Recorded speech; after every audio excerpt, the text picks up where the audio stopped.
สบายดีตอนดึกพี่น้องทักทายกล้องหน่อยค่ะซองไอ้น้องพี่น้องบ่าวสมสนุกกับบ่าวขาวพรนาฬิกาคำของคุณหวยอ่อนใส่ที่เรื่องคำของคุณสมสนุกคนมาแต่ไกลเหลือแต่3ไอ้น้องพี่น้องจะหน่อยไอ้บางมาไอ้บางให้ลูกไปเอาเสือเอาคือเพื่อนไม่พี่น้องเลยคำคุณมีส่วนเอาโอไปใส่เขาเมื่อเราบอกเครื่องเอาอันโอขาวๆใส่ข้าวสารแล้วเอาผูนะอันหนึ่งใส่สะอาดยีอันหนึ่งใส่ทรายอันหนึ่งเป็นหมูนะสิไปเสิร์ฟข้าวต้มมันยังไม่เดี๋ยวเอาอันนั้นแบบลืมเลยเดี๋ยวเอาอันนั้นสิสบายดีด้วยพี่น้องเลยสิมาเอกขนมเด็กก็ขนมเด็กคนเอกมีสอยหม้อหมูนอนเบิ้ลได้ข้าวบริโนอนหรอกเด็กจะ3-4แล้วก็มีเขานี่ก็สองสามเคลื่อนเป็นเส้นทางหนึ่งเลยเนาะเส้นทางหนึ่งนุ่มเนาะมันมีช่องแล้วไม่ได้อยู่แล้ว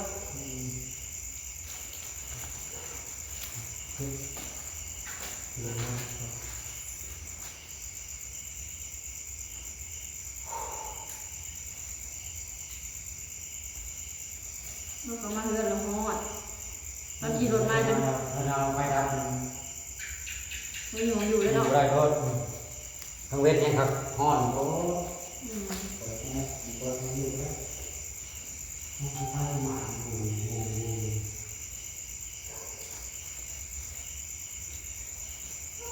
ฝนตกไฟดับนี้ตอนนี้ก็จะเป็นมันพอว่ามันจะ3-4ไอ้น้องเราเขาจะมาเยี่ยมซอยอย่างนี้เป็นว่ากับเมื่อเดี๋ยวหอนยามหนึ่งเขาและ4-1 4-2 4-3เขาเนี่ยมันก็มาเกี่ยมเครื่องไว้ก่อนมันมีตรง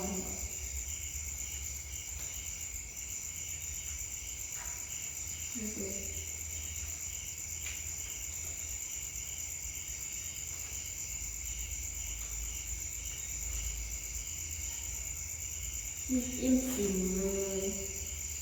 ข้างนี้เดี๋ยวเขาลงมาอีกได้ใส่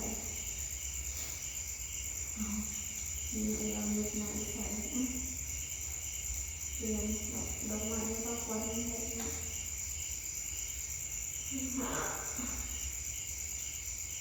เด็กขนมเบนดอกไม้นะเด็กปันนี้มียุ่งเว้อยู่มันเที่ยวไปยังหรอมันเที่ยวไปยังหรอเรามาไม่เงี้ยหรอสายปฏิยังไปตีได้ที่เก่าอยู่แล้วไปเขาเล่นได้บางอย่างทำนี่ที่เก่าไปเนี่ยเลยตีไปเนี่ยหรอมีวันที่เล่นที่เก่าแล้วก็ยังตีอยู่ได้หันมาร้ายคืนที่เก่าแล้วเลยเนาะขนมเบนน้อยลืมครูเรียนไปหาบอกเรียนเขาสารแล้วก็ยังหินทรายอันนี้ทำดอกไม้หาครูไว้แจ้งปัญหา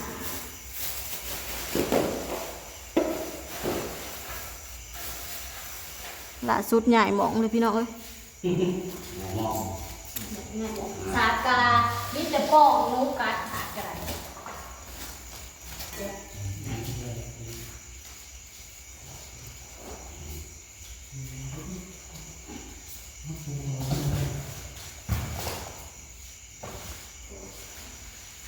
ว่าผมที่มันแบบนะดีเดี๋ยวพอดีเด็กโอ้ยนี่หาพื้นที่มันเป็นพื้นปูวันนี้มาขังพื้นใหญ่ที่มันก๊าซจะดีร้อนนะแต่คือเป็นเอามาปูขณะที่ว่าเงียบเรื่องจ่อไฟงานเปลือกตายไม่ต้องต่อที่ต่างไปบอกไปถึงต้องไปนะครับชอบหนักเลยเจ็บต่อเอาไปเจ็บตรงตามที่หาเอาไปเจ็บไปเจ็บหัวยุ่งน้ำขับเลยคนไม่ไปเอาอย่างไรเดี๋ยวเราไปกันเดี๋ยวเราไ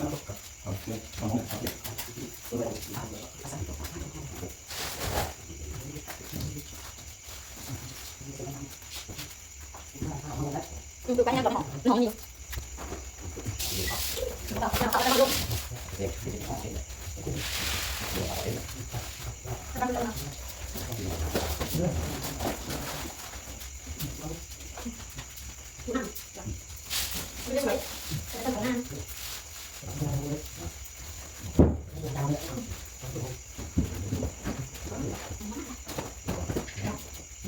โอ้ยบ้านคน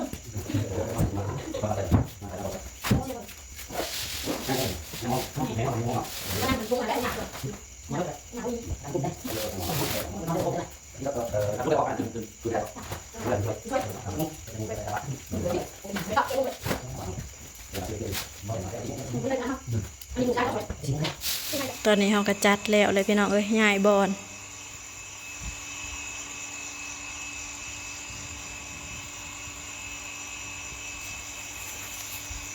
เดี๋ยวสิพาไปเบิ่งทางนอกตะกี้ว่าสิเฮ็ดแนวกินทางหลังกะมื้อเช้าก็สิได้ย้ายไปฝนตกเลยมาเฮ็ดอยู่หน้าบ้านผู้หลานชายนอนหลับ แหกม่านก่อน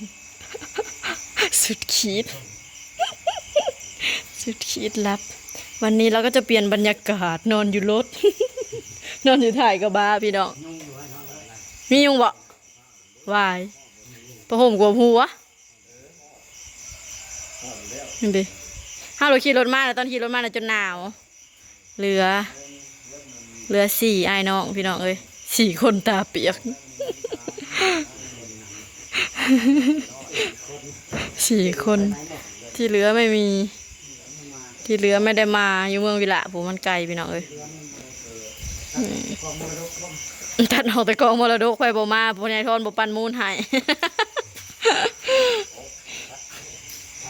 เดี๋ยวเราก็จะเคลียร์พื้นที่พี่น้องเอ้ยปูสาดแล้วเรียบร้อยปันมูลให้แต่พวกมา นี่ก็สิประมาณนี้แหละพี่น้องเดี๋ยวเราก็สินอนพักผ่อนอยู่จังเงียบพี่น้องเดี๋ยวถ้าเบิ่งบรรยากาศตอนเช้านำกันเด้อกับถ้าเบิ่งบรรยากาศตอนลูกหนึ่งเขาพี่น้องแล้วก็บรรยากาศตอนเช้าจ้าสำหรับคลิปนี้เราขอจบคลิปไว้เพียงซ้ำนี้ก่อนมาขับมาคูนนำกันเด้อพี่น้องเด้องานขึ้นบ้านใหม่บ้านกันยังแล้วบ่100%จักหาก็ได้ประมาณจักเปอร์เซ็นต์ซ้ำนี้พี่น้องประตูประต่างกันยังบ่มี